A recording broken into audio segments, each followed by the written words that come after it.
เด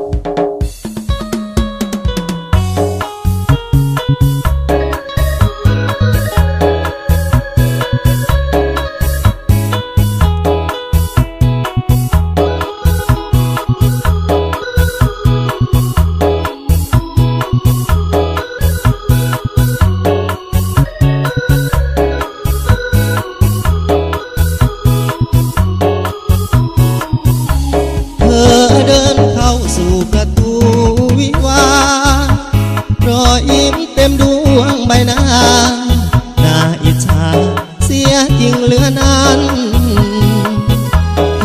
กเหลือมากมายหญิงชายนับได้เกือบพันคำลงเขาคงสุขสันต์ไม่ต้องบอกก็คงจะรู้หรือเป็นทางผ่านให้เธอเท่านั้นรักกันแล้วไม่ได้กันสุดจะบันช้ำจนหดหู่มีอย่างที่ไหนคนอยู่ไกลกว่าไปชื่นชูอยู่ไกลเรายังไม่รู้ว่าคนรักเราจะแต่งงานตื่นตอนเช้าน้องสาวเอาข่าวมาบอกเราตกตะลึงแทบช็อกแล้วเธอไม่บอกเมื่อวานปล่อยให้ดีใจเหมือนแม่ไก่ดังจิบข้าวสารฉันคงจะเป็นทางผ่านรักนั้นมันเพียงลมเสียใจเสียหลักอกหักอ้างว้างหน้าตาไม่อยากจะลาปิดหน้าต่างรักจางจนคมต่อมาหนุ่มนานถูกเขาหวานด้วยเงินจนล้มคมจนไม่มี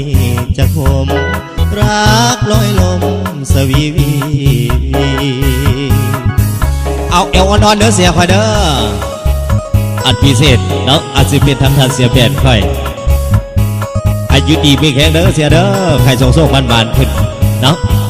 อันกินสีได้กันถึงว่าใครอันสมความมุ่งมั่นปรารถนาเนาะ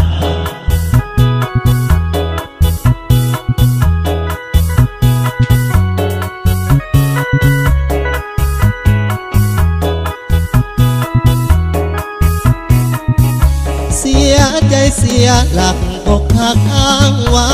งหน้าตาไม่อยากจะลาปิดหน้าต่างรักจางจนคมต่อมาหนุ่มนานถูกเขาหวานด้วยเงินจนล้มผมจนไม่มีจะคมรักลอยลมสวีวี